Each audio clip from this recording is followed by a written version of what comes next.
$14.20 usually just buys you a cold sandwich from a hospital vending machine. For Delia Marsh, $14.20 bought her the undivided attention of the most dangerous man in Baltimore.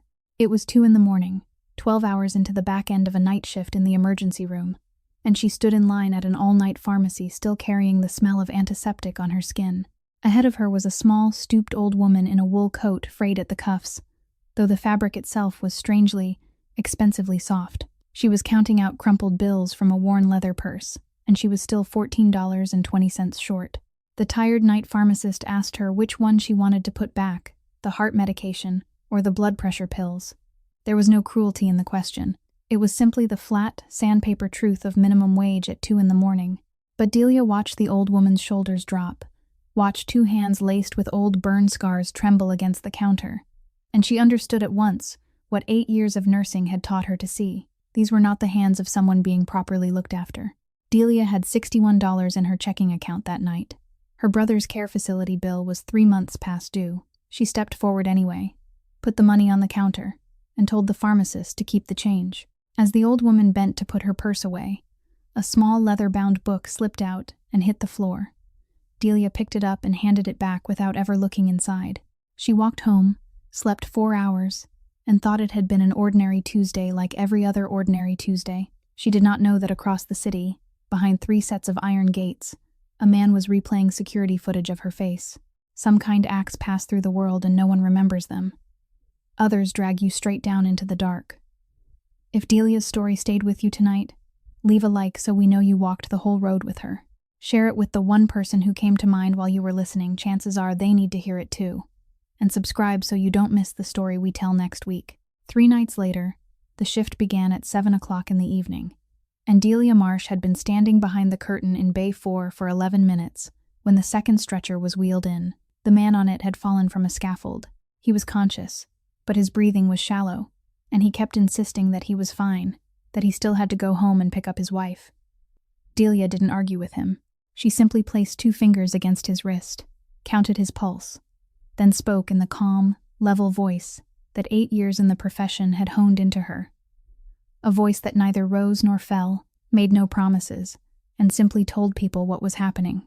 Lie still and help me. You'll go home to pick up your wife, but not tonight. The man fell silent. People always fell silent when someone spoke to them in that voice. By 9 o'clock, the emergency department had begun to fill, as it did every Friday night. At 10:30, a poisoning case came in.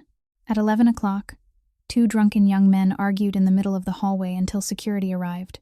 Delia moved through all of it in soft, soled shoes that made no sound, her hands dry and cracked from sanitizer, tucked into the pockets of her white coat whenever she wasn't using them. Near 1 o'clock in the morning, the monitor at Bed 7 began to sound.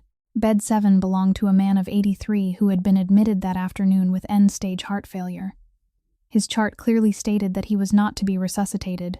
The emergency contact section contained only the telephone number of a grandson in another state, and the nurse on duty had called 3 times without receiving an answer. Delia pulled a chair close to the bed. She didn't say much. She only slipped her hand into the old man's, a hand that had already grown cold from the fingertips upward, and sat there beside him. He wasn't conscious, or perhaps he was, and no one could know. But at some point, those fingers tightened around hers, very gently, only once, and then released her. Delia remained there for another 4 minutes, until the monitor became one long, unbroken tone. She eased her hand free, drew the sheet upward, recorded the time on the chart, then walked to the sink at the end of the corridor. She washed her hands for 40 seconds, exactly as procedure required, dried them, and stepped into Bay 3, where a little girl with asthma was waiting. That was the entirety of her ritual. Over the past 8 years, she had done the same thing for 32 people, and she had never once spoken of it to anyone. At 4 o'clock in the morning, the emergency department doors swung open again. 3 men were supporting a 4th, and all 4 were dressed in dark clothes, all 4 silent with the kind of silence that seemed to have been rehearsed in advance. The injured man appeared to be in his early 30s. His face was drained of color, and his left arm had been wrapped with a shirt that was now soaked dark. The man leading them spoke before they had fully crossed the doorway, his voice perfectly composed, saying that his friend had fallen through a glass door, that there was no need to call the police, and that they only needed the wound stitched before leaving at once. The young nurse at the admissions desk glanced toward Delia. This hospital had rules, and everyone knew those rules, and everyone also knew that several times each night, those rules quietly took one step backward. Delia pulled on her gloves, drew the curtain around Bay 6, and told them to lay him down. She didn't ask a single question.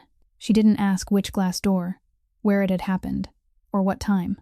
She simply cut away the fabric wrapped around his arm, cleaned the wound, disinfected it, and began to stitch. 14 sutures, each one as straight and even as if placed by a machine. The man clenched his teeth but made no sound, and when she turned his forearm over to close the lower part of the wound, she saw it, a tattoo on the inside of his wrist. Its ink faded by the passing years, an anchor enclosed within a rope wound around it 3 times. Delia's hand didn't pause. Her expression didn't change. She said nothing at all. But somewhere inside her mind, an old drawer had just been pulled open. She had stitched that tattoo in this same bay at least 11 times over the course of 8 years. She had stitched it when it rested on the arm of a man past 50, and she had stitched it when it rested on the arm of a young man who wasn't yet old enough to drink. Twice, she had signed the death certificates of men who carried that same mark. The newspapers called these men all kinds of names, but in an emergency department at 4 o'clock in the morning, they were only men who were bleeding, and it was always the same, always someone standing outside the curtain saying there was no need to call the police. The young nurse leaned close to Delia's ear and whispered that perhaps they should call security. Delia cut the thread, placed the scissors on the tray, and answered in a voice barely above a breath, "Just do your job." She bandaged the man's arm, told him to change the dressing after 2 days, and told him that he had to return if he developed a fever, knowing perfectly well that he wouldn't come back. The man who had led them in opened his wallet and placed a thick stack of money on the instrument tray, several times more than the hospital bill would have been. Without looking at it, Delia pushed it back toward him and said that the cashier's desk was on the first floor, to the left. The 4 men left at 4:40. At 6:50, Delia walked into the underground parking garage, climbed into her old car, and didn't start the engine. There was an envelope in the pocket of her coat. It had been there for 12 hours, traveling with her past bed 7, through Bay 6, through everything the night had thrown into her face.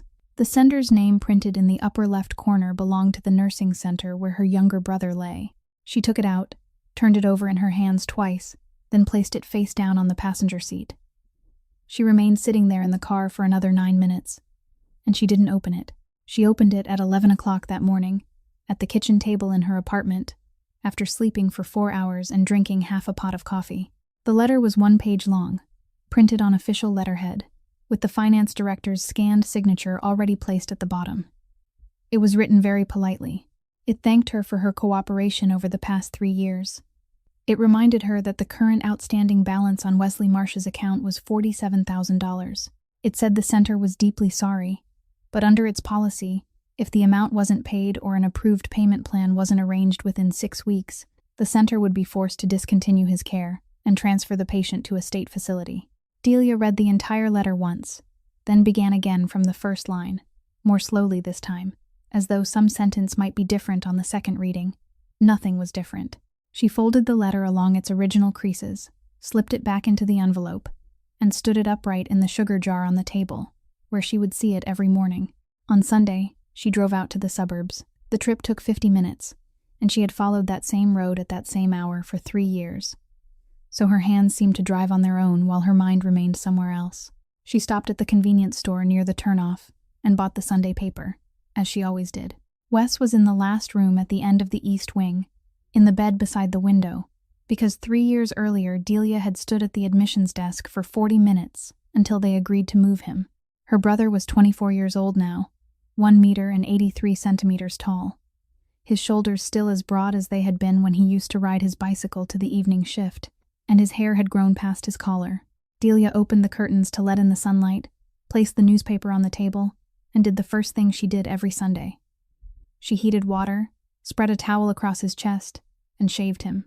She used a safety razor, working upward from beneath his chin, stretching the skin with her left hand while drawing the blade in short strokes with her right, and she talked to him as she shaved.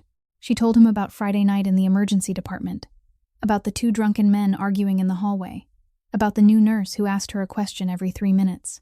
She spoke to him in the voice of someone talking to a grown man, never raising it, never sweetening it, never making a single word smaller.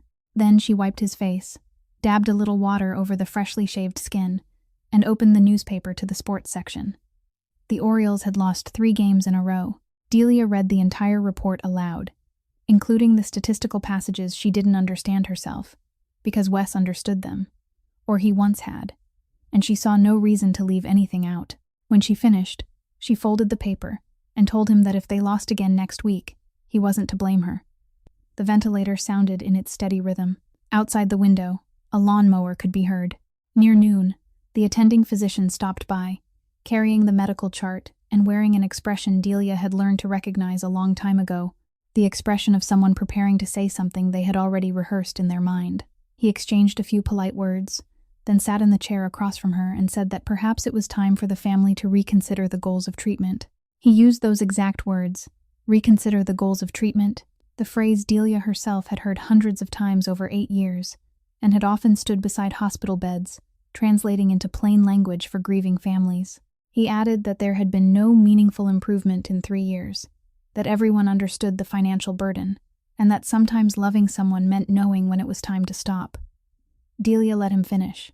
She didn't interrupt him, didn't flush, and didn't lower the newspaper.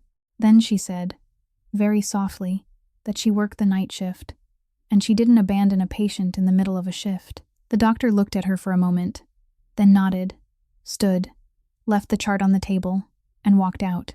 Delia stayed for another hour.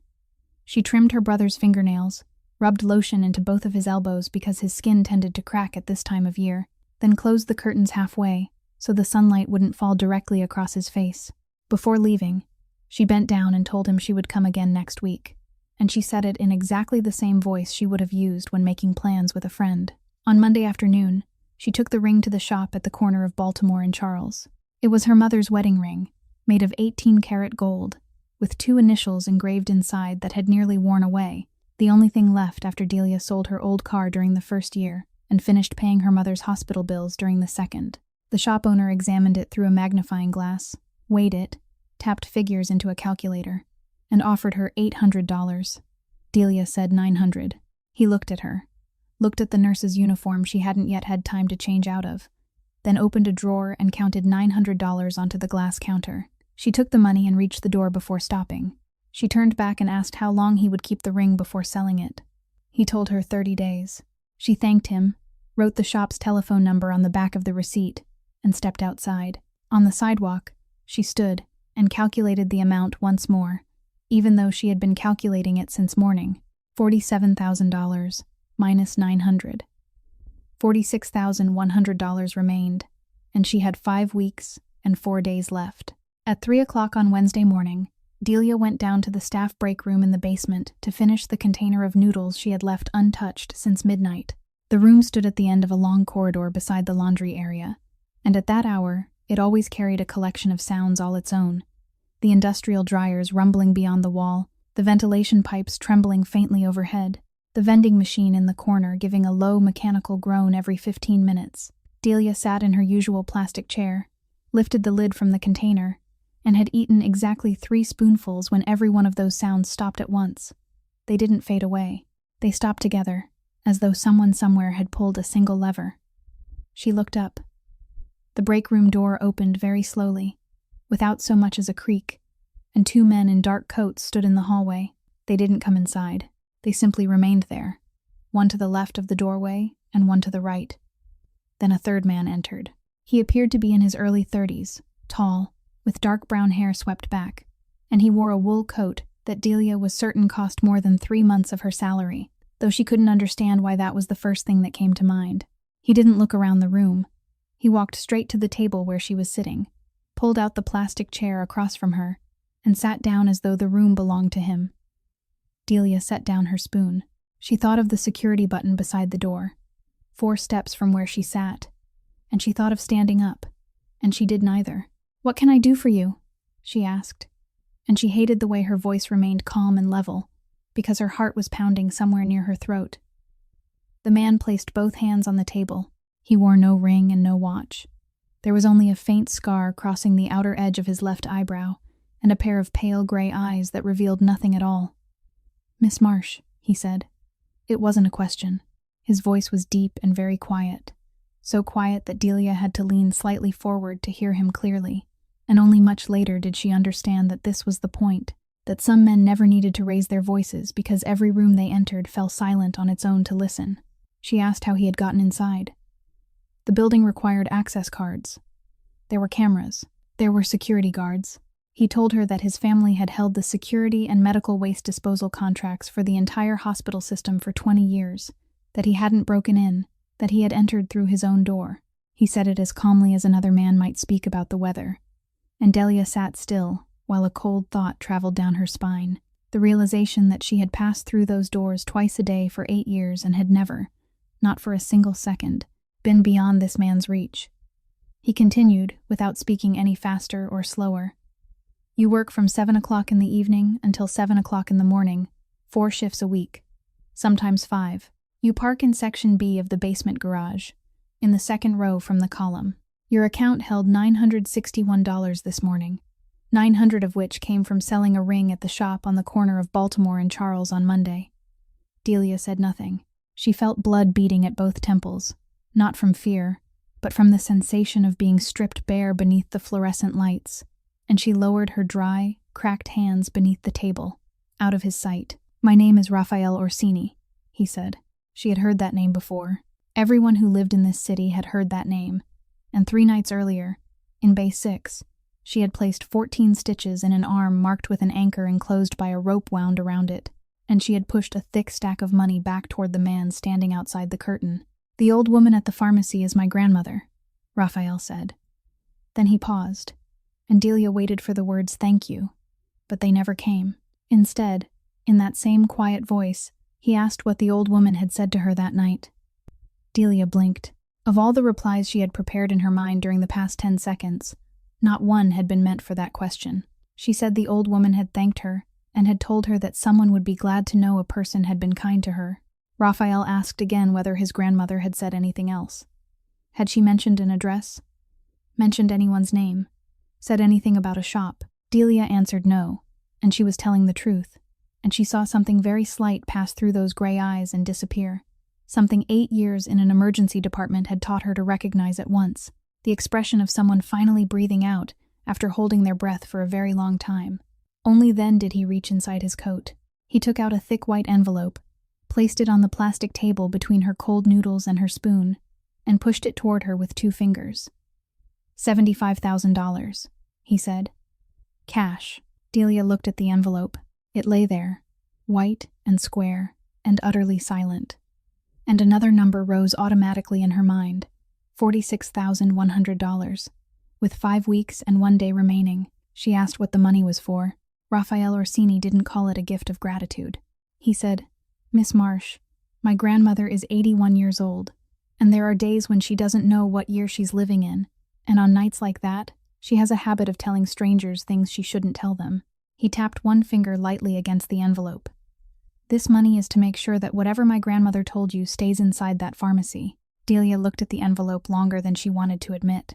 In those 8 seconds, she paid off the $47,000 debt, bought back her mother's ring before the 30 days ran out, signed Wes up for 2 more years of care in the last room at the end of the east wing, with the window overlooking the lawn, and slept through an entire night for the first time in 3 years. She did all of it in her mind, quickly and clearly, the way people calculated a medication dosage. Then she raised 2 fingers to the tabletop, placed them against the edge of the envelope, and pushed it back toward Raphael Orsini. She pushed it slowly because her hand was trembling and she didn't want him to see, and she knew from that very second that he already had. There was nothing noble in the gesture. She didn't fling it away. She didn't stand. She simply remained seated in the plastic chair in the staff break room with the container of cold noodles beside her, her dry, cracked hands still hidden beneath the table, while the image of the letter standing upright in the sugar jar on her kitchen table filled her mind. "I won't take it," she said. Raphael didn't touch the envelope. He left it exactly where it was between them, then asked why, and he asked in the voice of a man who had heard the answer to that question many times and had never once found it interesting. Delia understood perfectly well what he was waiting for. He expected her to speak about self-respect. He expected her to say that she didn't need dirty money, that she had done it because of her conscience, that some things couldn't be bought. And she knew that if she said any one of those things, he would simply push the envelope toward her again and wait, because men like him had sat across from hundreds of people who said such things, and every one of them had eventually taken the money. So she didn't say any of those things. She said, "I've worked in the emergency department for 8 years, Mr. Orsini, and I work the night shift." He didn't interrupt her. Delia continued in the same steady voice she used when reading test results to a patient's family, the voice that never rose or fell because rising or falling didn't help anyone. "Every night, someone is brought into Bay 6, and the people with them say there's no need to call the police. I stitch them up. I don't ask questions. In 8 years, I've stitched that anchor inside the coiled rope tattoo at least 11 times, and twice I've signed death certificates. The younger of those 2 men was 23. I know what the end of this envelope looks like because I've seen it lying on an emergency room table too many times. Someone always takes the money first, and 6 months later, I'm the one cutting their clothes off. I'm not refusing because I'm clean. I'm refusing because I know the price, and I can't afford to pay it." Then she fell silent. The industrial dryer beyond the wall remained still. Neither of the 2 men in the hallway moved. Raphael Orsini sat motionless, and for the first time during the entire conversation, he truly looked at her, looked at the uniform faded around the collar, looked at the dark circles beneath her eyes, looked down toward the place where her hands were hidden beneath the table. "You calculated it," he said. It wasn't a question. Delia said that was her job, that she calculated dosages all night long, and if she got 1 digit wrong, someone died. Raphael Orsini gave a very small nod. He picked up the envelope without hurry and slipped it back inside his coat. Then he stood, and the plastic chair didn't make a sound. "Miss Marsh," he said, "I'm going to tell you something so you understand your position. My family has a rule, and that rule is that an Orsini owes no one. Not because we're generous, because an unpaid debt is an opening, and sooner or later, someone else will find a way through it. You've just refused the only way I know to close that opening." Delia asked what he intended to do. Raphael fastened the button of his coat.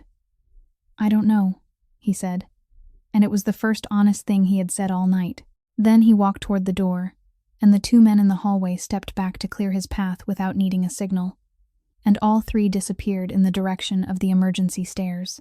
About 4 seconds later, the vending machine in the corner gave a low groan, the ventilation pipe above began trembling softly again, and the dryer beyond the wall started turning. Delia remained seated for a long while in the room, now filled once more with all its familiar sounds.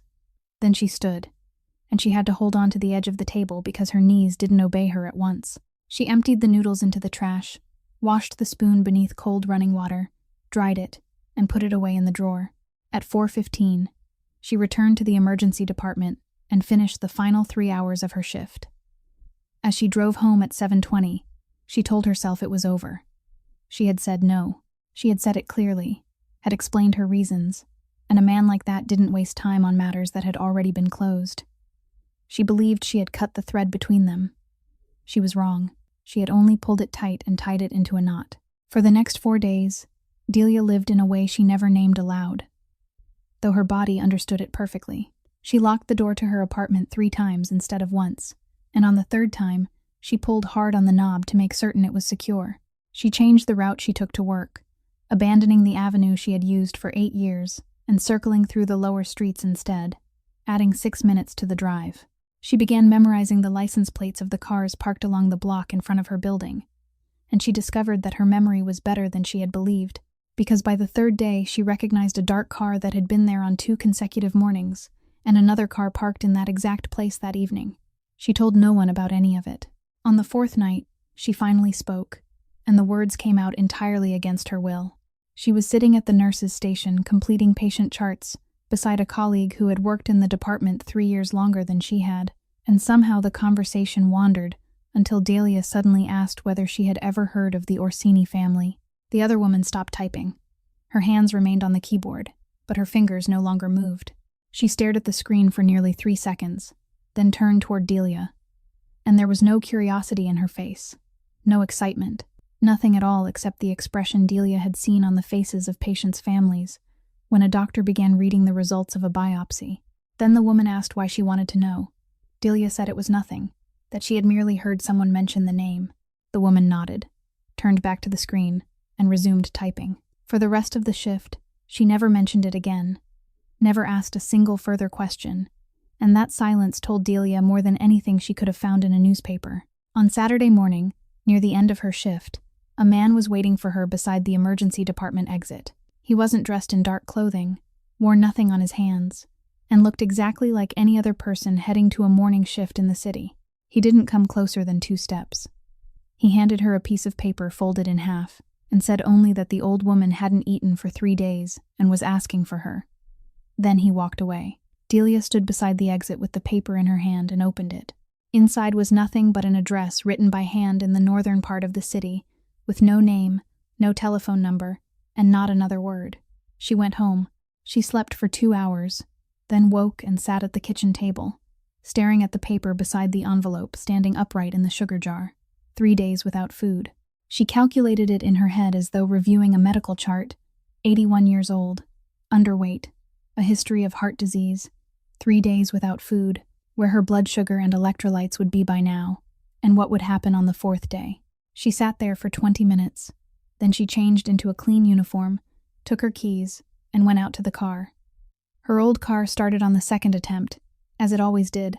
She drove north for 40 minutes, beyond the neighborhoods she knew, onto a road that followed the slope of a hill, and she recognized the destination before she ever saw the house number, because a stone wall ran along the right side of the road for nearly 1 kilometer.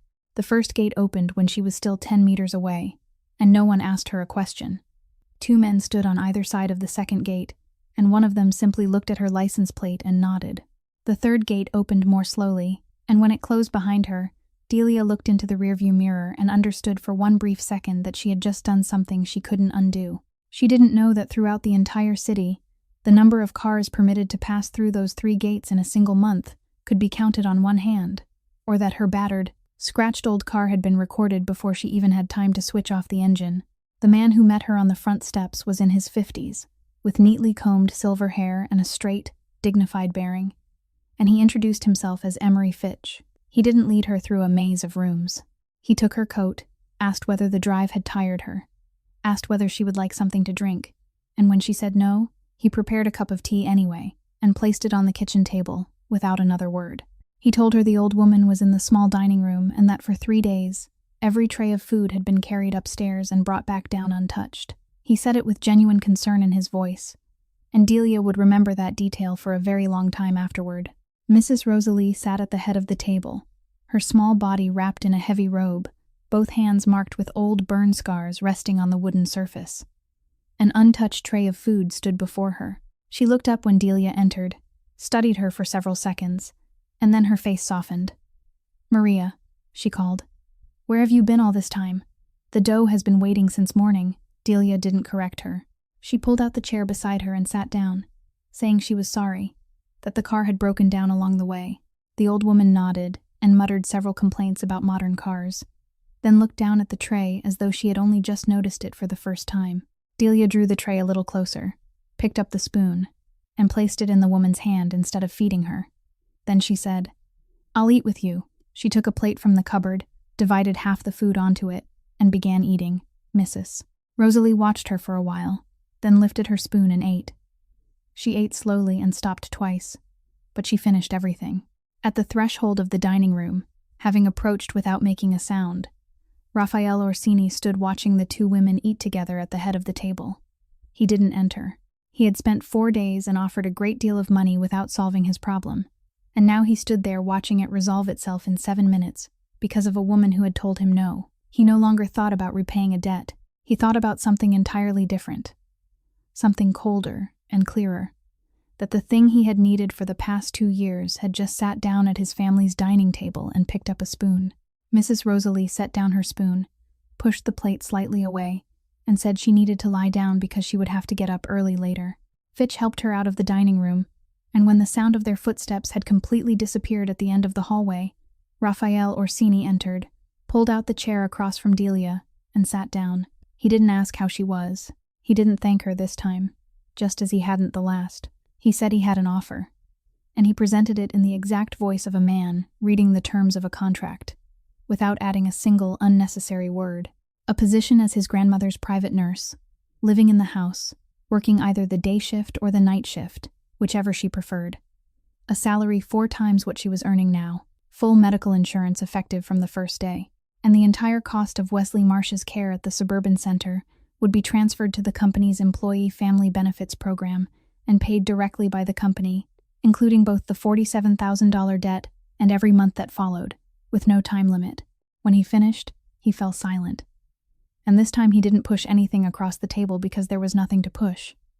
Delia remained still. Darkness had fallen beyond the window, and someone had switched on the lights in the courtyard. She looked at the old woman's half-finished plate, then at her own hands resting on the wooden table. This time, she didn't hide them. She said the offer was much better than the envelope. Raphael replied that this was intentional. She went on, saying it was better because it insulted no one. It was legal. It came with insurance, and anyone in her position would sign that very night. Then sign it, he said. Delia shook her head. No, she said, and she spoke so softly that even she was surprised. Raphael asked why. And this time there was something in his voice that hadn't been there in the basement break room, a thin edge of impatience, because he had calculated the possibility that she might refuse cash, but he hadn't calculated the possibility that she would refuse a respectable job with insurance when her brother had only 5 weeks left before being transferred. Delia didn't answer at once. She thought of the letter standing upright in the sugar jar, thought of the $900 and the 30 days at the pawn shop on the corner of Baltimore and Charles, and she understood perfectly well that she was about to do something she would question by the following morning. Then she spoke. Mr. Orsini, you don't want to hire me. You want to buy back that night so it won't be a gift anymore. Raphael didn't move. Delia continued more slowly because she was discovering the truth of it as she spoke. That night, I paid $14 for someone I didn't know. That was a gift. It exists outside all your records.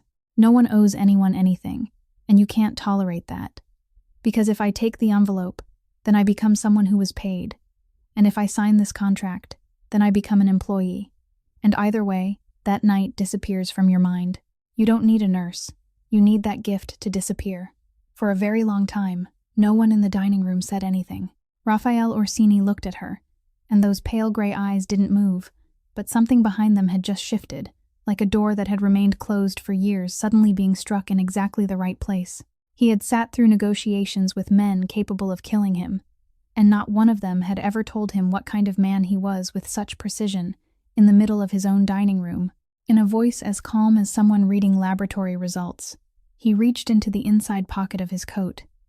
He didn't take out the envelope. He withdrew a thick black business card with a rough surface, and it bore no name, no title, and no logo. Only a string of numbers pressed into the card in ink, the same color as the background, so faint they could only be read when tilted toward the light. He placed it on the table in front of her. He said he wasn't forcing her to sign anything, that she could go home, and that the number could be called at any hour. Delia picked up the card and stood. She thanked Fitch for the tea, speaking to him rather than Raphael, because Fitch had just returned and was standing in the doorway. Raphael followed her as far as the front steps. The night was cold, and 3 cars were parked in a neat row across the courtyard, while her old car sat crookedly at the far end like a typographical error. After she opened the car door, he spoke, and he said it very softly, as he said everything. Miss Marsh, you don't understand what you did this afternoon. Delia asked what she had done. Raphael looked toward the iron gate below the slope. 3 sets of gates connected by a road that led directly to his house. He said that about 5 cars passed through those 3 gates each month, and people knew who all 5 belonged to. This afternoon, there was a 6th. Then he added one more thing, that she could refuse him as many times as she pleased, but she couldn't refuse the fact that someone had seen her pass through. Delia got into the car. She slipped the business card into the pocket of her coat, where she kept her keys and several receipts, then closed the door and didn't think about it again. She wouldn't think of it once during the next 4 days, and it would remain silent at the bottom of that pocket for all 4 of them. Emery Fitch escorted her all the way to the parking area, waited while she reversed, and raised one hand in farewell as she drove down the slope. He remained there until her taillights disappeared beyond the first gate. Then he took out his phone and recorded her license plate. 4 nights later, the shift ended earlier than usual because the department was quiet and Delia walked down into Section B of the underground parking garage at 3:40 in the morning. The light above the second row had been flickering since the previous autumn, and maintenance notices had been taped to the column twice without anyone coming to replace it, so the entire line of cars kept brightening and falling dark again in an uneven rhythm. She walked between the two rows with her keys in one hand, her mind still lingering upstairs with a chart she hadn't finished. She heard footsteps behind her when she was about 15 meters from her car, and she knew at once that they didn't belong to hospital employees, because hospital employees entering the garage at that hour walked wearily and dragged their feet, while these two men walked quickly and directly. She turned into the center aisle, trying to reach a brighter place, and the second man was already standing there. There were two of them, neither unusually large, both wearing cheap coats, and the first thing Delia noticed wasn't that they were dangerous, but that they weren't in any hurry. The man blocking her path asked whether she was Miss Marsh, and he asked in the voice of someone who already knew the answer. Then he said, "Orsini's charity project. Isn't that right?" Delia stepped back half a pace, and her back touched the door of another car. The other man added that they had been waiting since 7 o'clock, that they knew she worked from 7 o'clock in the evening until 7 o'clock in the morning, and that tonight she had come out 3 hours early and ruined their entire plan. That was the sentence that turned her blood cold. It wasn't the fact that they were standing there. It was the fact that they knew her shift, knew the hour she usually came through the door, knew it with such precision that someone had to have told them. She kept her voice level. She said she was a nurse, that she was coming home from work, and that she had nothing to do with anyone named Orsini. The man in front of her gave a short laugh and said, "5 cars a month, Miss Marsh. And last Saturday afternoon there were 6. Delia reached into her coat pocket for her phone. Her fingers touched her keys, several receipts, and something hard and thick that she couldn't immediately remember. The other man saw her hand move, stepped forward, seized the collar of her coat, and shoved her. Delia lost her balance. Her right shoulder struck the door of the car behind her, and she fell onto the concrete between 2 rows of tires. She bit her lip as she went down. She tasted salt, and thought, with perfect clarity and remarkable calm, that the cut was about half a centimeter long, that it wouldn't need stitches, only adhesive strips. Her mind worked that way in moments like this, and she couldn't control it. Then she heard a sound at the top of the ramp. It wasn't a car horn or someone shouting. It was only the quiet closing of a car door, followed by the sound of shoes descending across the concrete, steady and measured, never quickening by even a single step. The man standing over her turned his head. Delia saw his face beneath the flickering light, and she saw it change. She had spent 8 years reading people's faces in the emergency department, and she knew that expression, the look of someone who had just understood that what was about to happen to him was something he couldn't stop. What followed happened very quickly, and Delia remembered it afterward only in scattered fragments. She remembered one short, clean sound, only once, and then silence. She remembered that the first man was no longer standing where he had been. She remembered closing her eyes and discovering that it didn't help because she could still hear everything. When she opened them again, the second man had been pressed against the concrete wall between 2 columns, and Raphael Orsini stood in front of him without any sign of haste, one hand resting on his shoulder as though he were keeping him from falling. Raphael leaned close to the man's ear and said one sentence. Only one. And it was brief. Delia was about 7 meters away and couldn't hear a single word, but she saw the man's knees weaken, saw him slide down the wall until he was sitting on the floor, and saw him raise both hands to shield his face even though no one had touched his face at all. Raphael remained where he was. He wasn't finished. Delia could see it in the way he stood, and she understood that if she remained on the ground for another 10 seconds, something would happen that she would have to carry in her mind for the rest of her life. She braced one hand against the concrete and called his name. She called louder than she intended, and her voice broke in the middle.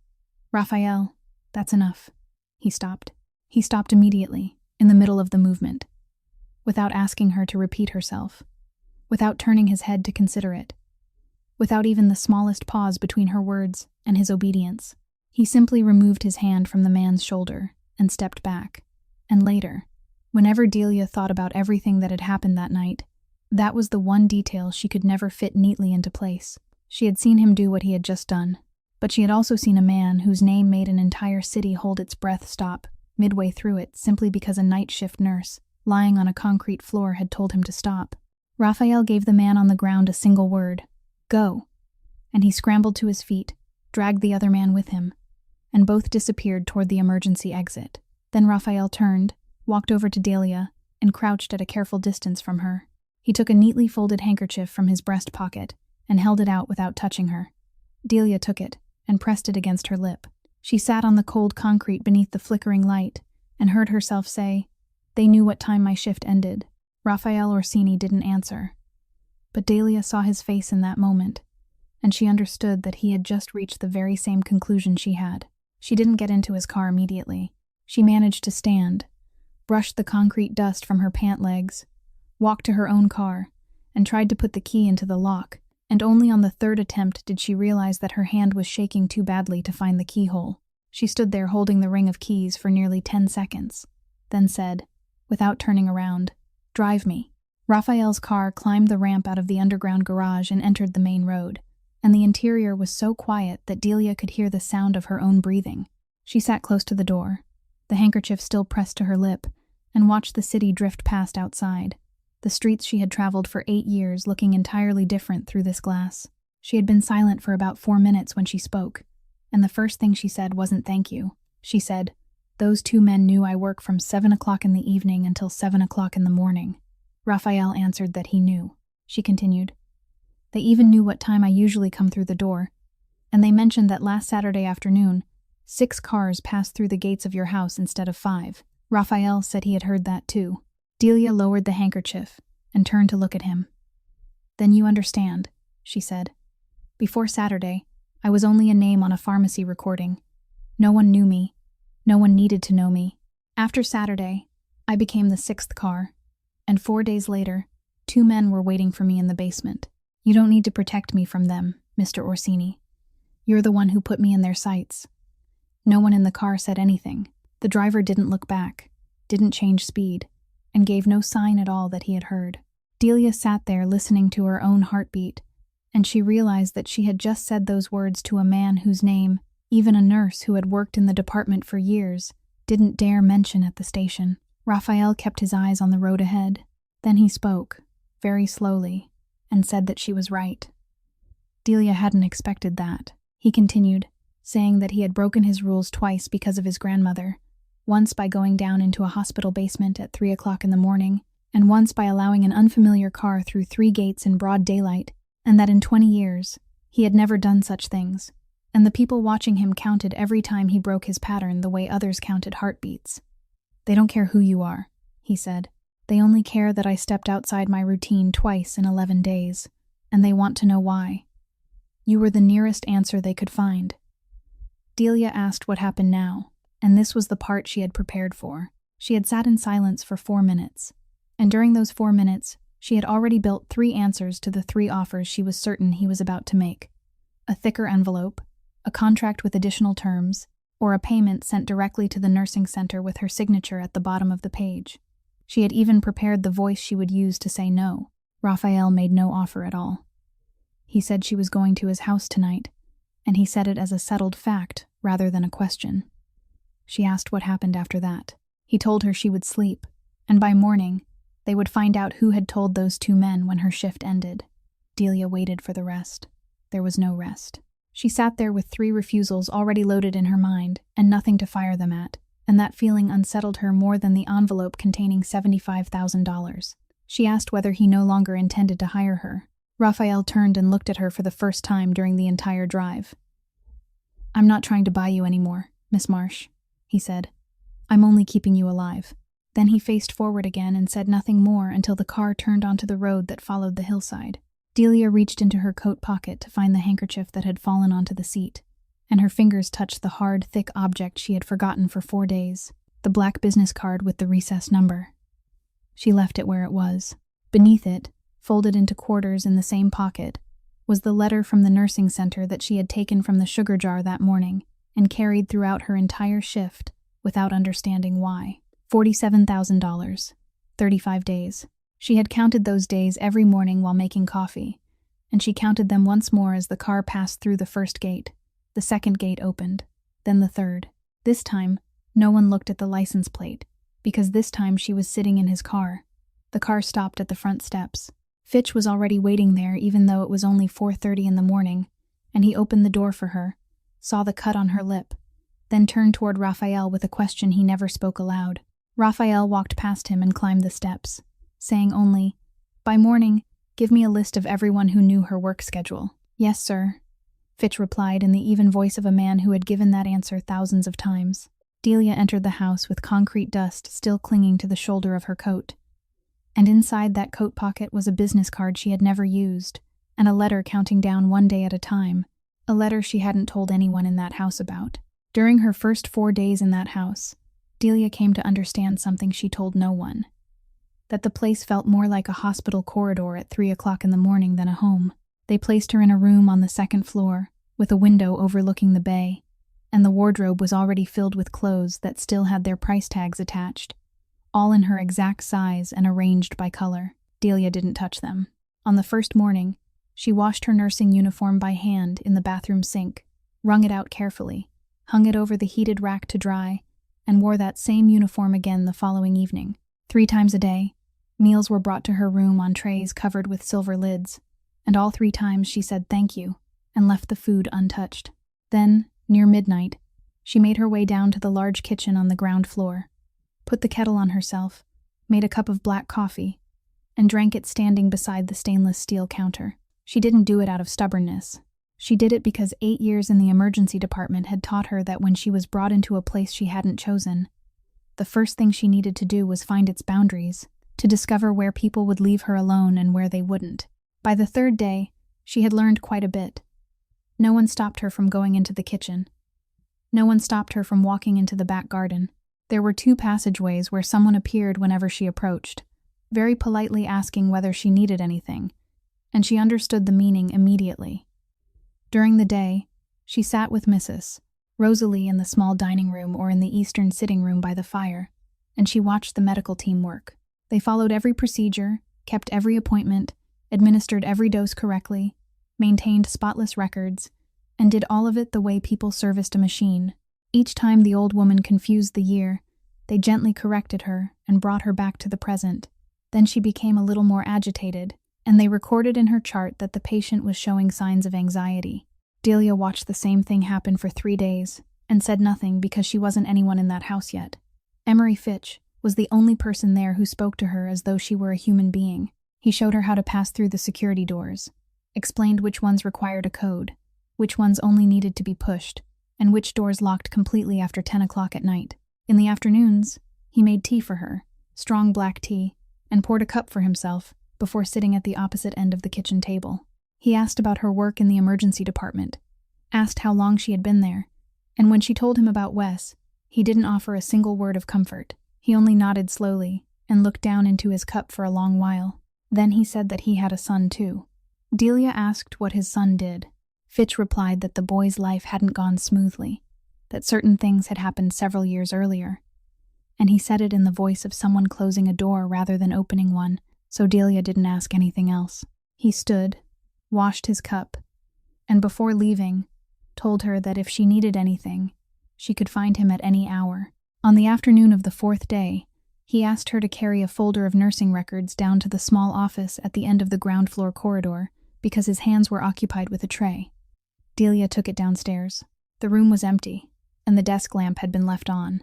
An open file lay on the desk, not turned face down, not clipped shut, but open to the exact page with a heading printed in bold. She placed the nursing folder beside it and had no intention of reading, but her eyes had already read the words. It was a long-term admission application for a memory care facility in another state, a specialized institution with a secured unit, and on the line for the patient's name were the 3 words Rosalie Maria Orsini. The proposed transfer date had been left blank. There were 2 signatures at the bottom of the page, and neither belonged to Raphael. Delia stood there for nearly 10 seconds. Then she heard footsteps in the corridor and stepped back from the desk. And Fitch entered, set down the tray, thanked her, and gathered up the file with the effortless manner of someone putting away paperwork at the end of the day. He didn't ask whether she had seen anything. He didn't look down at the desk. He only said that the old woman had slept for 2 hours that afternoon, which was a good sign, then escorted Delia to the door. Delia went upstairs and returned to her room.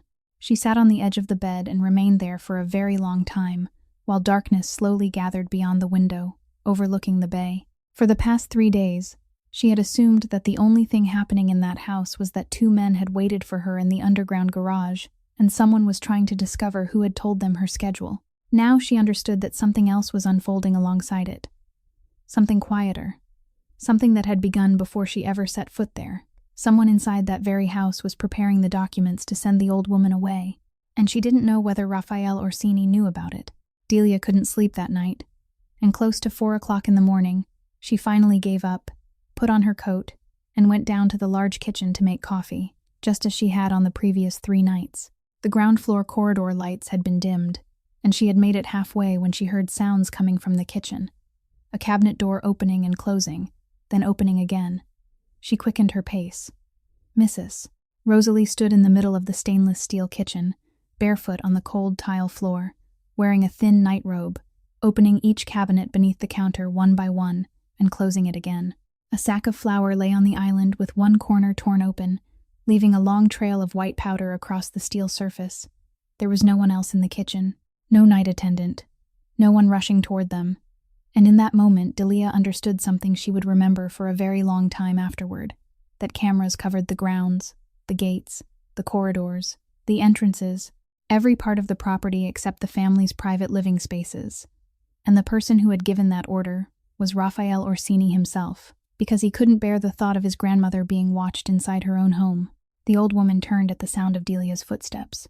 Her face was deathly pale, both hands trembling, and she spoke at once, her voice breaking, saying that the oven wasn't hot, that Delia should touch it and see that it had gone completely cold, and when the customers arrived at 6 o'clock, there would be nothing to sell. Delia didn't tell her there was no shop here. She didn't tell her what year it was. She didn't say, "You're at your grandson's house." 8 years in the emergency department, and the final 2 years beside her own mother, had taught her that no one ever won an argument against a drifting memory, that people didn't swim against the current. They moved alongside it until they found solid ground. She walked to the large gas range in the center of the kitchen, turned the knob, and the flame caught with a soft rush. She switched on the oven beneath it and opened the door slightly. Then she said, "Listen." Mrs. Rosalie fell silent. The steady sound of burning gas filled the kitchen, and about a minute later, heat began spilling from the oven door, carrying the scent of hot metal and dry air that anyone who had ever worked beside an oven would recognize. Delia took the old woman's hand, the hand covered with old burn scars, and guided it close enough to the open oven for her to feel the warmth. Mrs. Rosalie stood still, her shoulders lowered. "It's hot now," she said. "It's hot now," Delia answered. "I turned it on a while ago." Then she pulled the sack of flour closer across the island, scooped some onto the steel surface, brought over warm water, and made each movement slowly and a little noisily, deliberately allowing the old woman to hear everything she was doing. When she had finished, she pushed the mound of flour toward her and said that she didn't know how to do it, and asked the old woman to show her. Mrs. Rosalie looked at the flour, then she placed both hands upon it, and Delia, who had spent 8 years watching people's bodies betray them, stood there witnessing something she had read about in books but had never seen with such clarity. Memory of events was the first to leave. Names, dates, years, children, grandchildren, houses. The memory held inside the hands was the last to go, and sometimes it never disappeared completely. On days like this, Mrs. Rosalie couldn't remember her own grandson's name, but her hands remembered the rhythm of 42 years perfectly.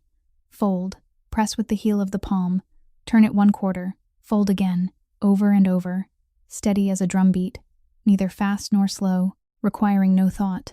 As she worked, she said, "Don't press with your fingertips. You have to press here. Do you see? If you use your fingertips, the dough becomes tough." Delia followed her instructions. She did it wrong and was corrected, did it wrong again and was corrected again, and each time the old woman corrected her, her back straightened a little more.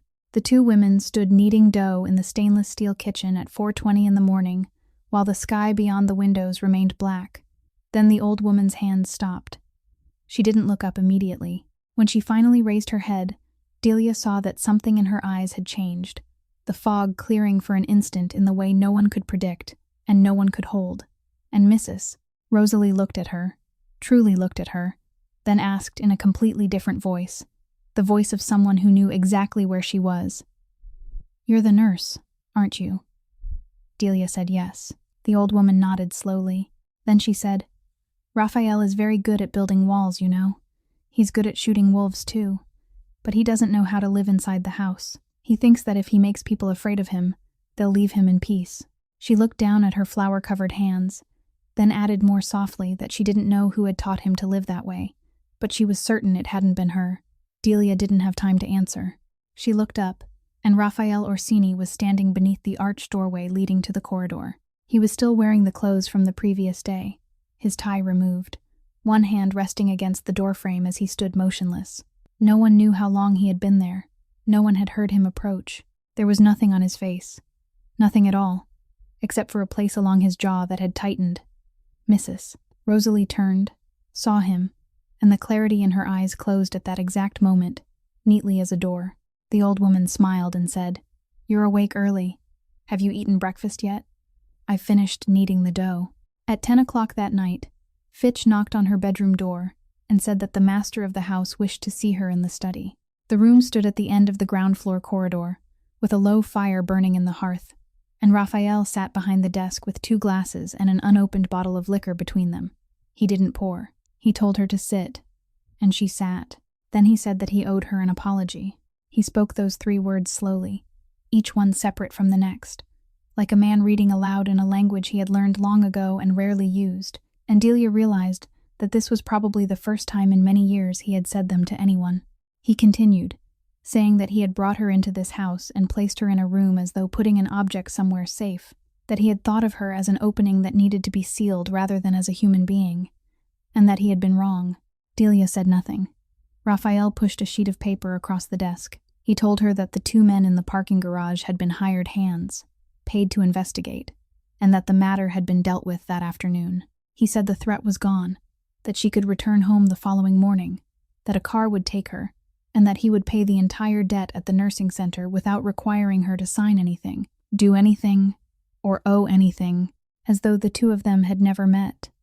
He spoke the final sentence in the voice of a man closing a ledger. He didn't know that everything he had just said was wrong from beginning to end. It would take him several more weeks to understand that the 2 men hadn't belonged to the enemy he suspected, that the night he believed he had brought to a close had only just begun, and that by dealing with the matter, he had erased with his own hands the only trail leading back to this house. But that night, he didn't know. That night he sat there wearing the expression of a man who had finally cleaned up a mess. Delia looked at the paper on the desk. She didn't pick it up. She remained seated with both hands resting in her lap and asked who would turn on the oven for his grandmother at 4 o'clock the next morning. Raphael looked up. Delia continued without speaking faster or raising her voice. At 4 o'clock this morning, she was standing alone in the kitchen, barefoot, and there was no one else in the house. She didn't remember where she was, but she remembered when the dough had to be kneaded, and she'll wake at that hour tomorrow, and the day after, and every day that follows, until the day she can't wake anymore. Your medical team follows every procedure, gives every dose, and keeps every schedule. But each time she confuses the year, they correct her and force her back into the present.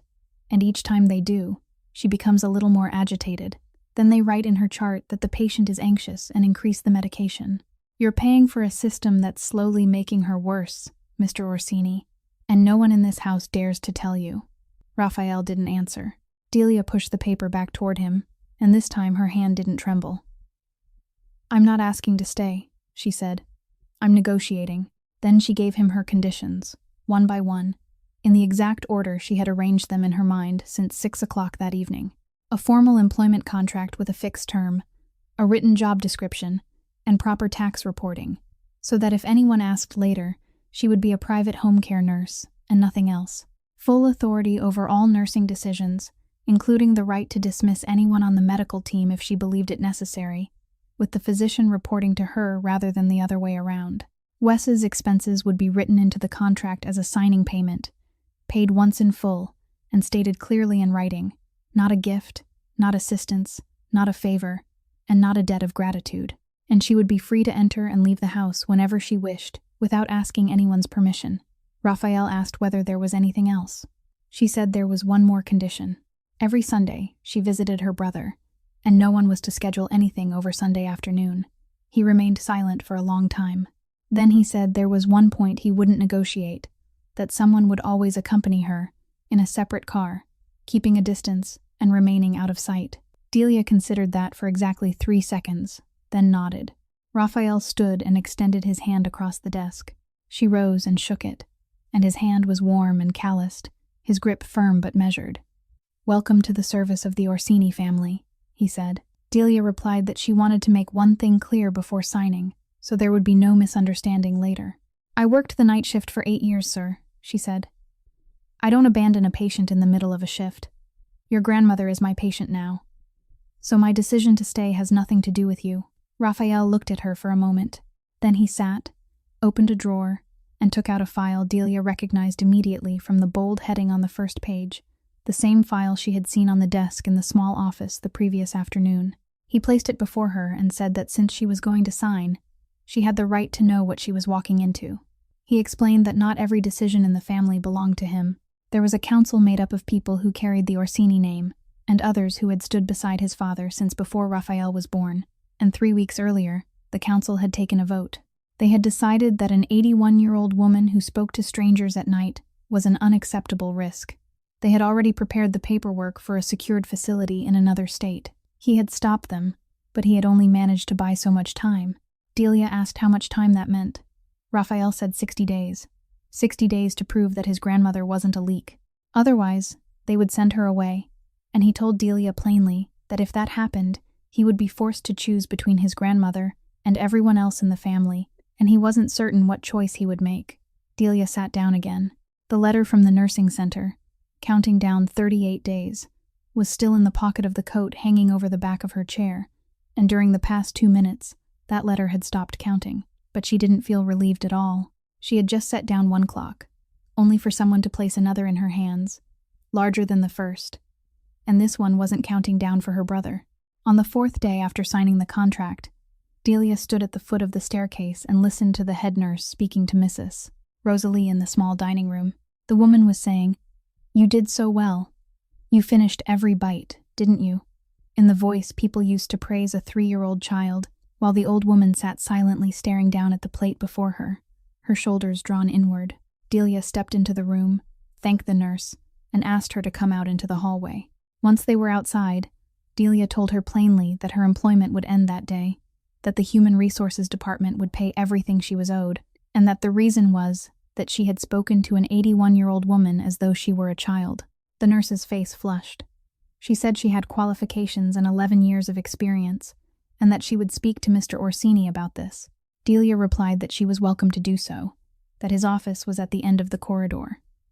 Raphael stood on the 2nd floor landing.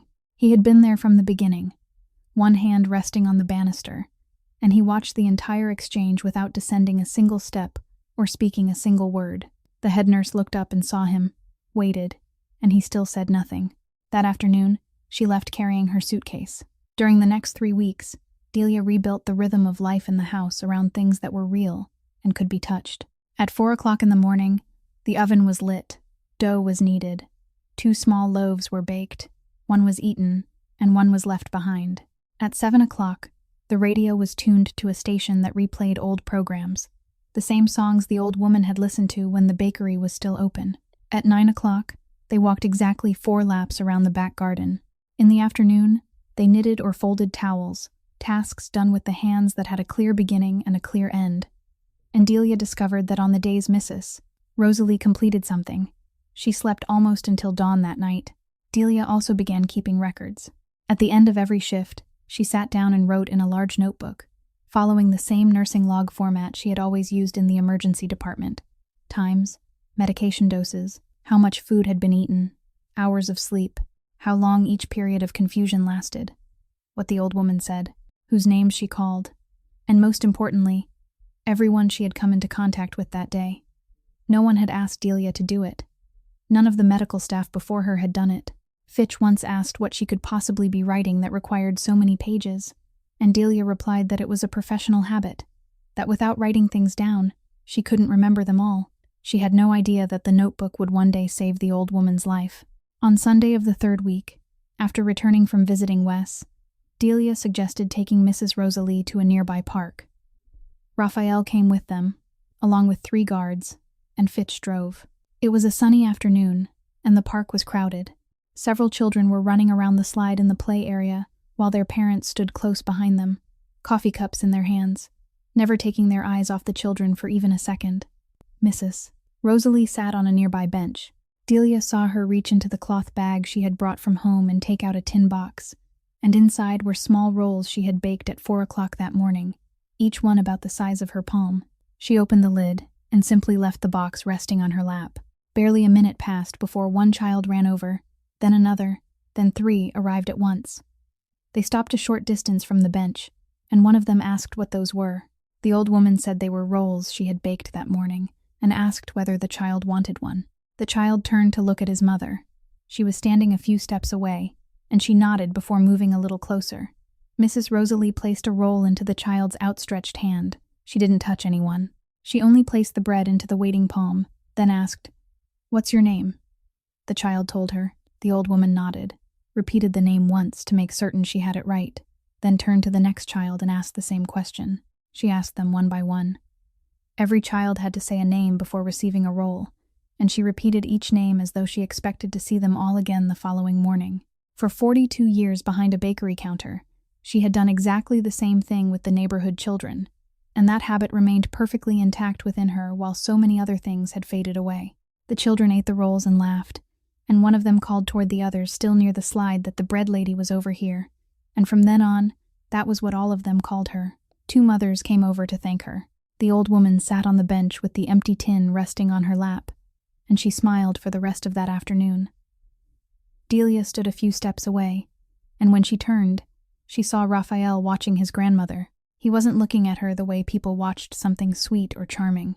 He watched like a man seeing again something he had believed was lost a long time ago. About 65 feet away, Emery Fitch stood apart from the 3 guards, his back turned toward the play area, a telephone pressed to his ear.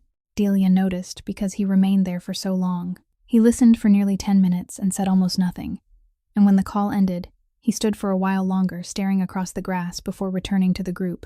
On the drive home, the old woman fell asleep in the back seat. Raphael sat beside Delia and remained silent for most of the journey, then said that his grandmother still believed the bakery had burned because of an electrical short.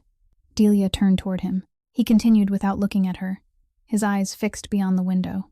"When I was 22, the bakery was about to be taken from us. My grandmother didn't know. I hid all the papers. I went to find those men myself. No one forced me, and no one took me there. I walked there alone, and I knew exactly what I was exchanging for what. The bakery survived for another 9 years, long enough for her to keep working the ovens until her hands could no longer lift a tray out.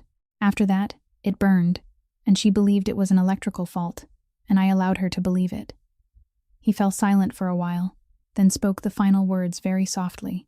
"The old woman sitting behind us believes she raised me to become a decent man, Miss Marsh, and I've spent 12 years making certain she never has to learn that she was wrong." The following morning, while waiting for the oven to heat, Delia noticed something she had seen every day for 3 weeks without ever truly considering it. Mrs. Rosalie always performed the same small ritual before touching the flour. She reached into the pocket of her robe, took out a little leather-bound notebook worn smooth at all 4 corners, placed it on the kitchen island, and rested her palm upon it for about 2 seconds. Then she returned it to her pocket and began kneading. She did this every morning without exception and without saying a word, the way some people made the sign of the cross before a meal. Delia recognized it at once. It was the same notebook that had fallen onto the pharmacy floor that night, the one she had picked up and handed back without looking inside. That morning, she asked about it. She asked very gently while scooping out the flour. "Are your recipes in there, Mrs. Rosalie?" The old woman had been scraping flour from the side of the bowl, and her hand stopped. She didn't look up. "Those aren't recipes, dear," she said. Delia waited. The old woman scraped away the last of the flour, tapped the spoon twice against the rim of the bowl, then began kneading, and she didn't say another word about it for the rest of that morning or on any of the days that followed. That evening, Delia carried Mrs. Rosalie's robe down to the library.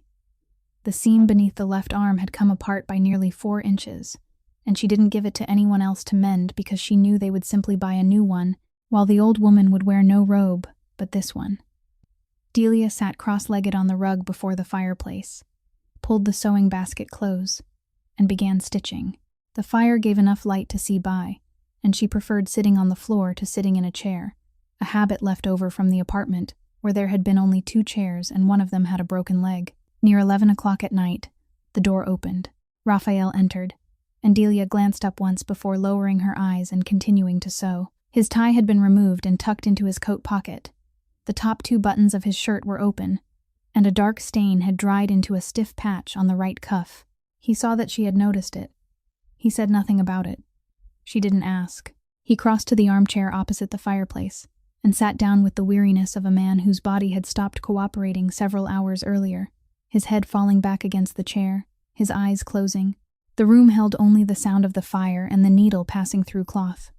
After a while, Delia said without looking up that his grandmother had finished her entire meal that evening. Raphael murmured a quiet acknowledgement. Delia continued, saying that she had remembered his mother's birthday, that she had mentioned it at 4 o'clock in the afternoon and said they needed to bake a cake. He opened his eyes and stared at the ceiling for a moment before saying, March 17th. Delia told him that was right, that she had said March 17th.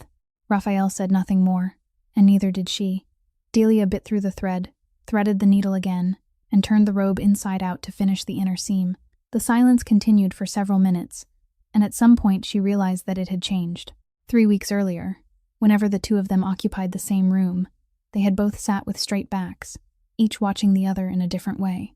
Now he was drifting in and out of sleep in the armchair with dried blood on his cuff, while she sat on the floor repairing his grandmother's robe, and neither of them felt any need to speak. She finished near midnight, bit off the thread, tested the seam by pulling gently at both ends, then folded the robe and placed it over the arm of the chair. She stood, but after rising, she didn't leave immediately. She walked to the drinks cart in the corner, picked up the bottle in the center, poured about 2 fingers into a glass, and carried it back to the small table beside his chair. Raphael opened his eyes. He looked at the glass, then up at her. "You pay me too much," Delia said. "I have to find extra work to make myself worth the money." Then she picked up the robe and walked toward the door. Behind her, she heard him make a brief sound. It might have been a laugh. It might not have been.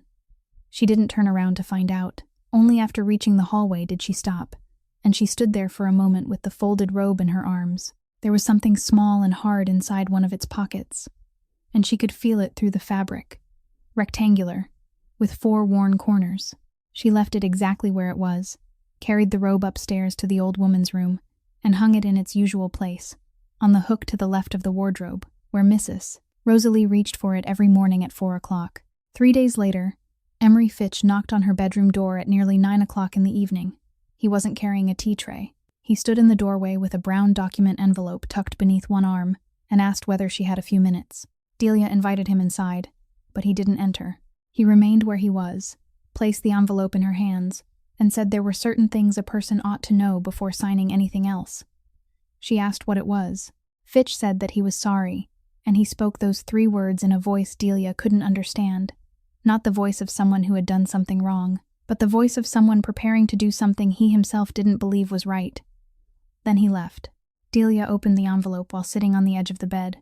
The first page was a copy of the report from Wes's accident, dated September 19th, 3 years earlier. On the road beside the Eastern Industrial District, a light truck, the driver identified at the scene. She had read that report before, had read it dozens of times, and knew every line by heart. But behind it were papers she had never seen. A notice from the district attorney's office stating that no prosecution would proceed because of insufficient evidence, dated November 20th of that same year. A report noting that 2 witnesses had withdrawn their statements. A document authorizing legal representation, and on the back, copies of 2 transfers covering the defense fees, paid by a limited liability company registered at an office building near the harbor. The final page was a hand-drawn ownership chart, connecting that company through 2 intermediary layers to a name Delia had first heard in the basement staff break room at 3 o'clock in the morning. She remained motionless for a very long time. Then she carried the entire file down to the study and didn't knock. Raphael was standing beside the desk. She placed the papers on the wooden surface and said, "Read it." She continued as he turned the pages, her voice growing drier with every sentence, saying that her brother had been 21 when it happened, that over the past 3 years she had called the district attorney's office 14 times, and all 14 times she had been told the case was closed, that she had stood in a courthouse hallway for 2 consecutive mornings, waiting for a trial that never took place. "I've been sitting in your house for 3 weeks," she said. "I've kneaded dough with your grandmother at 4 o'clock in the morning. I've mended her clothes.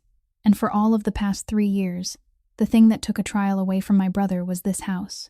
Raphael didn't look up. He turned to the page containing the copies of the transfers and remained there for a long time. Then he said that he had never heard of the case. Delia gave a short laugh and said, "Of course you haven't." He looked up, and she saw his face, and she fell silent. There was no denial in his expression. There was none of the calculation she had seen in the basement break room. There was only something entirely different, the expression of a man who had opened the door to his own home and discovered that every piece of furniture had been moved. "I know every action taken in my name during the past 3 years, Miss Marsh," he said. "That's my responsibility. I have to know. But I didn't know about this." Then he picked up the chart and asked who had given it to her. Delia didn't answer that question. She pointed to a line on one of the transfer records, the line containing the payer's account number, and said that she had seen the number somewhere before. Raphael followed her finger.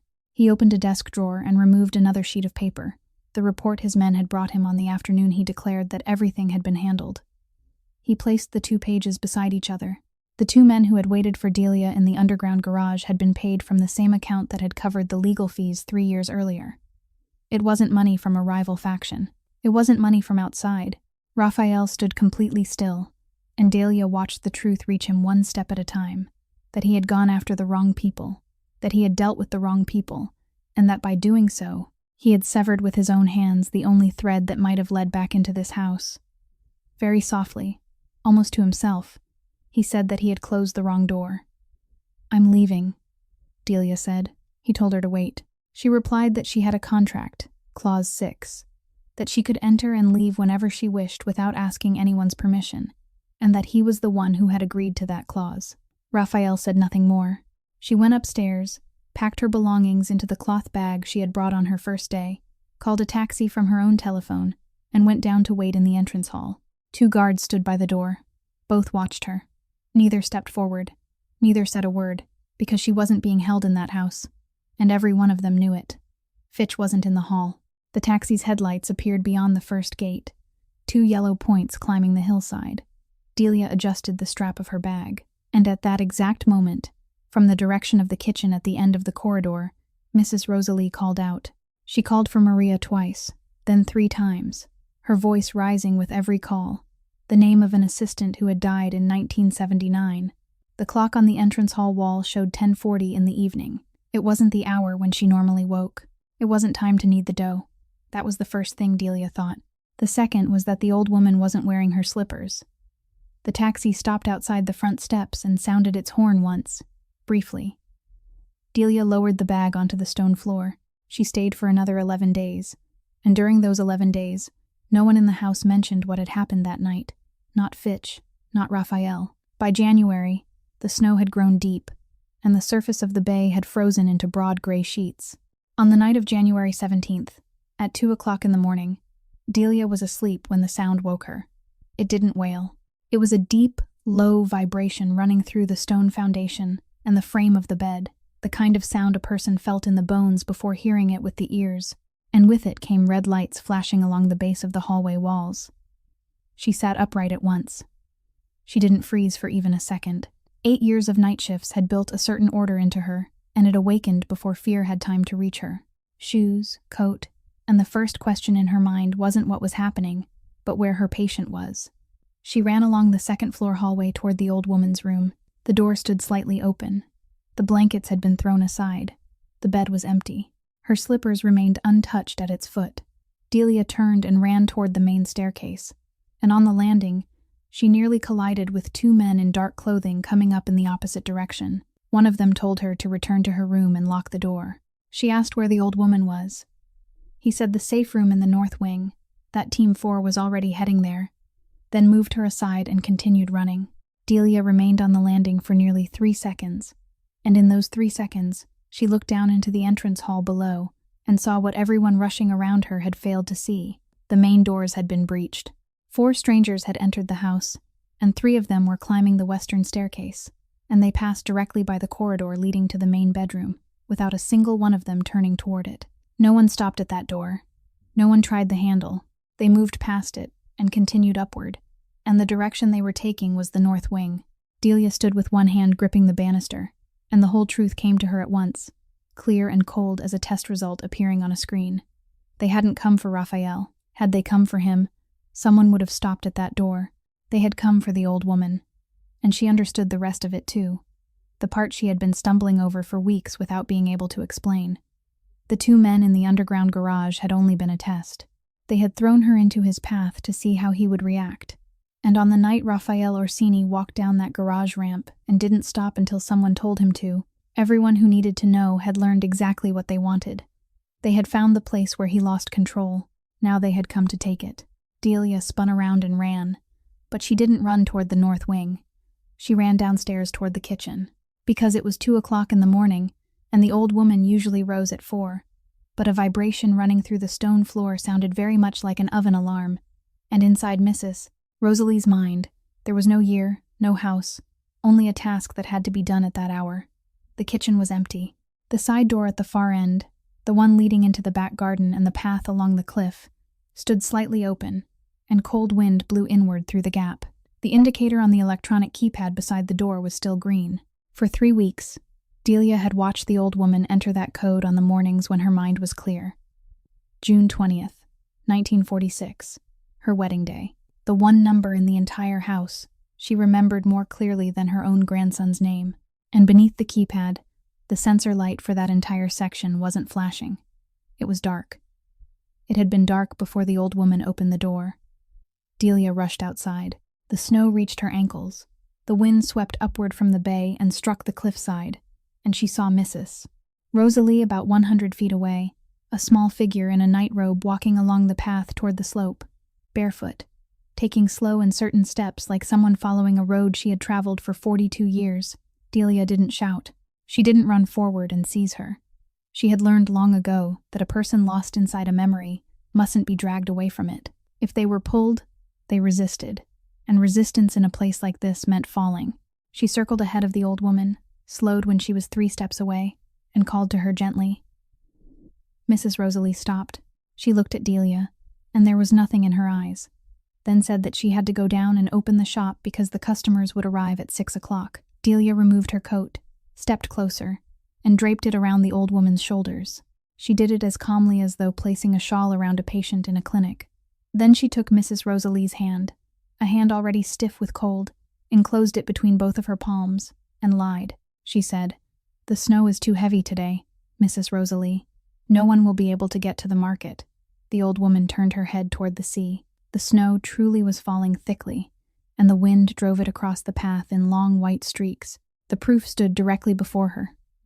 Delia continued, "Let's close the shop today, and we'll make up for it tomorrow." Mrs.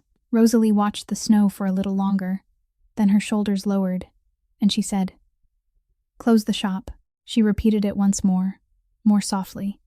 Close the shop, then allowed Delia to turn her around and guide her back uphill. They had taken barely 10 steps when the first explosion came from the front courtyard, beyond the stone wall of the greenhouse. Raphael came from the direction of the front courtyard, running up the path toward them, and he didn't say a single word.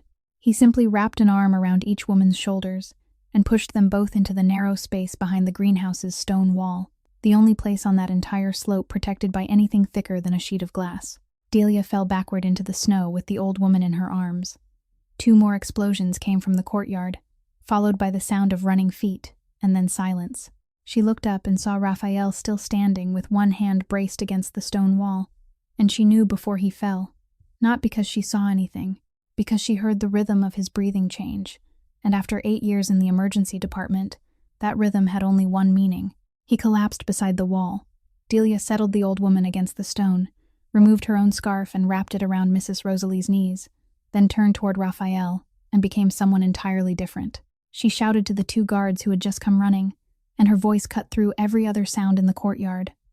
"2 of you carry him, one supporting his shoulders and one supporting his hips. Don't bend his body.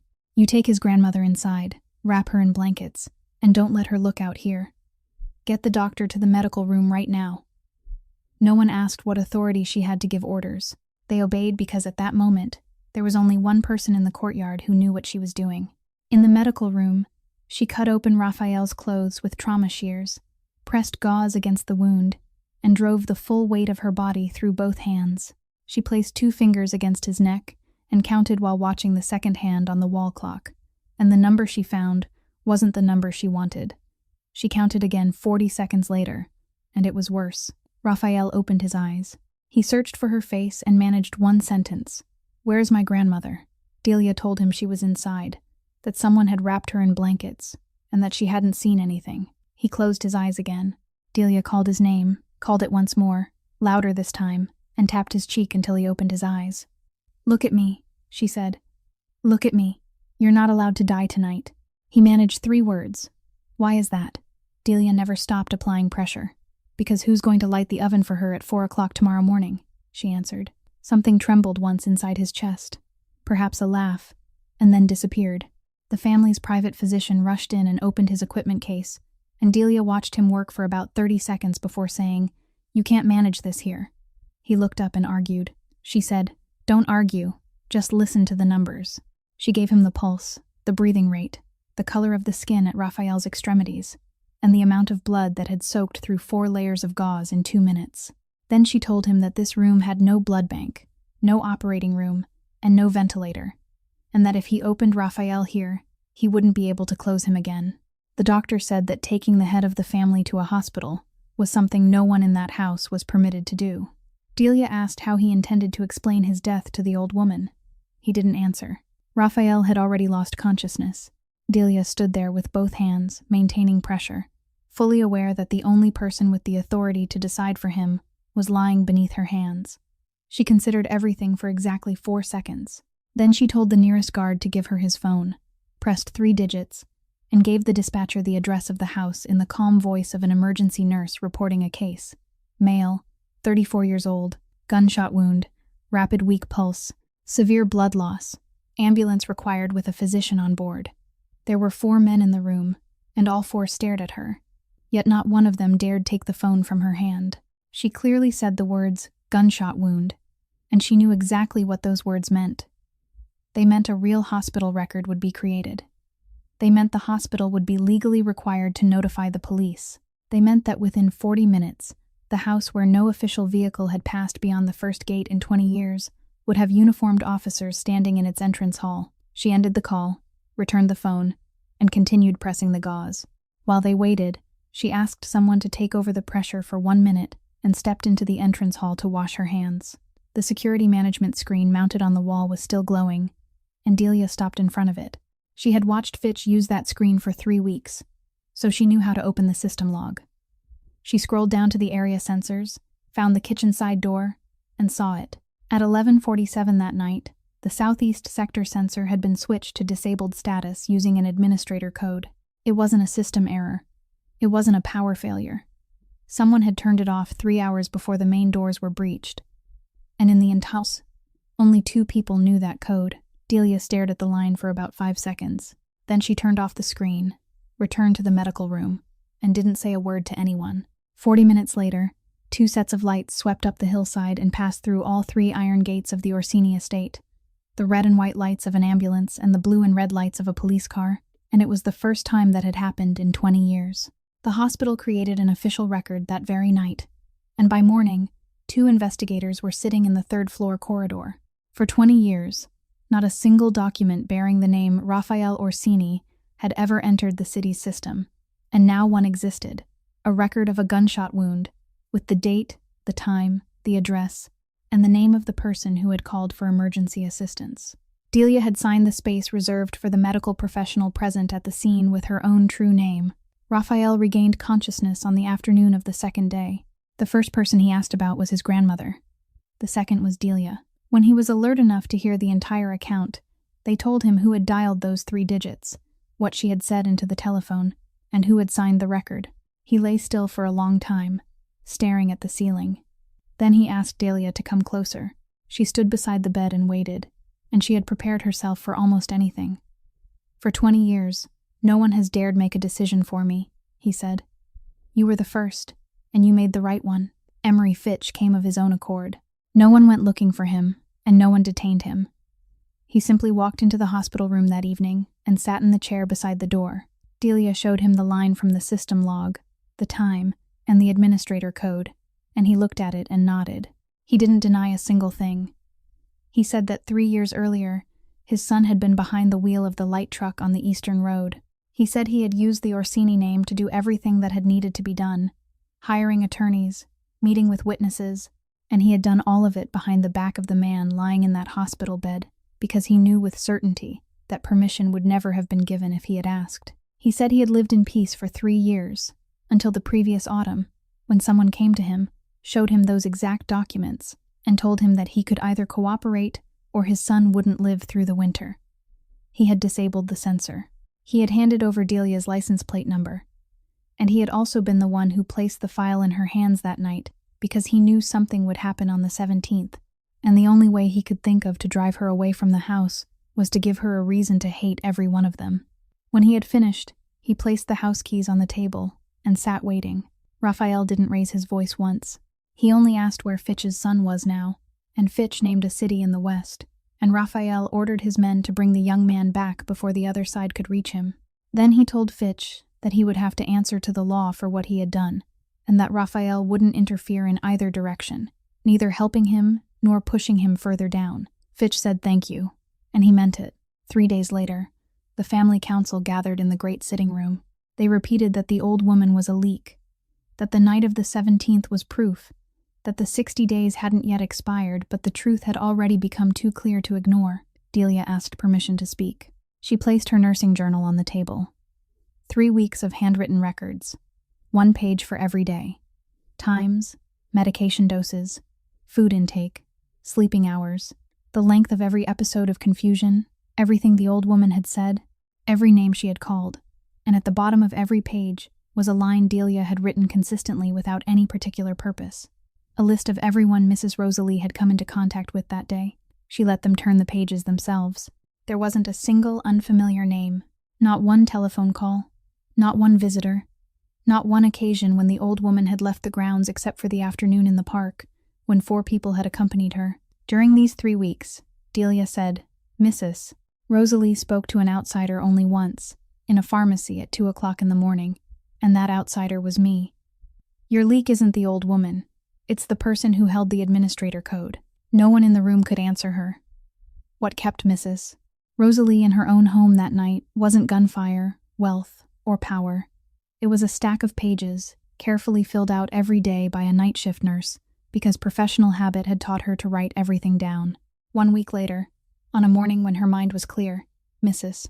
Rosalie sat beside Delia in the kitchen and took the leather-bound notebook from the pocket of her robe.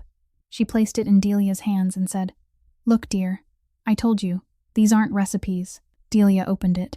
Inside were tightly packed columns of handwriting, stretching from the first page almost to the last, and every line contained a name, a date, and an amount of money. 42 years of people who had come for bread without having the money to pay, people who had lost their jobs, people who had just given birth, people who had just buried their husbands, people who had simply been hungry during some week in some forgotten year. And beside almost every line was a stroke drawn through the debt in the same handwriting, a mark Mrs. Rosalie had made with her own hand to erase what was owed. Delia turned back toward the oldest pages, where the paper had yellowed and the ink had faded.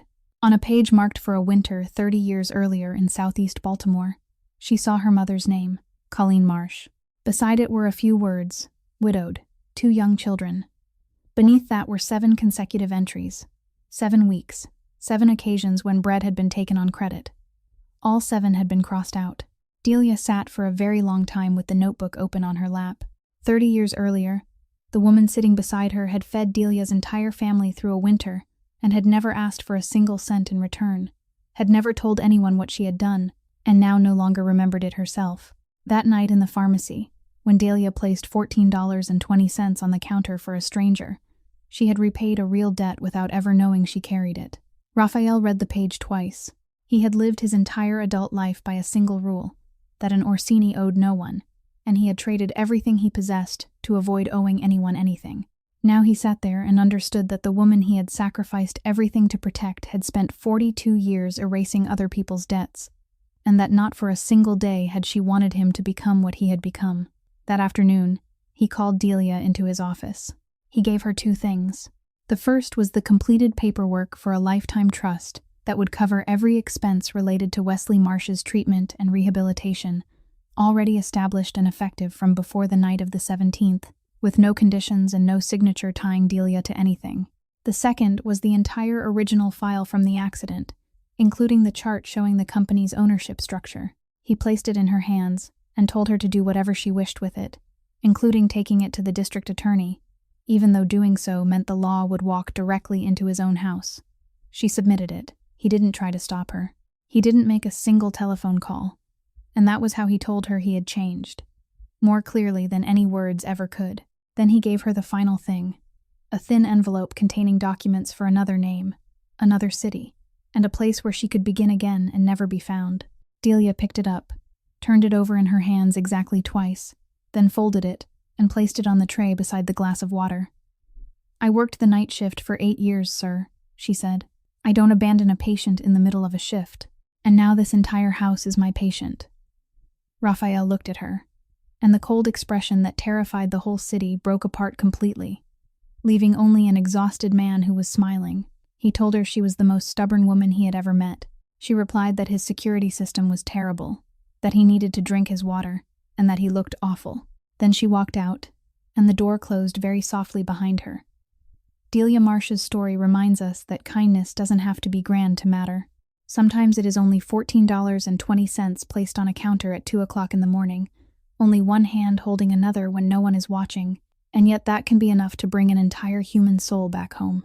Her story also reminds us that an elderly person's dignity doesn't disappear with their memory. What they need isn't to be corrected every time they remember something differently, but to have someone willing to walk beside them along the road they are still traveling within their hearts.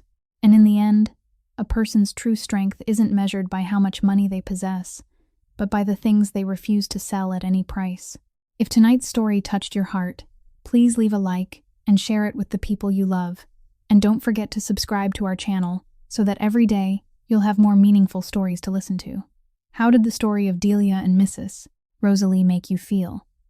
And if you had been in Delia's place, would you have done what she did? Please leave a comment below.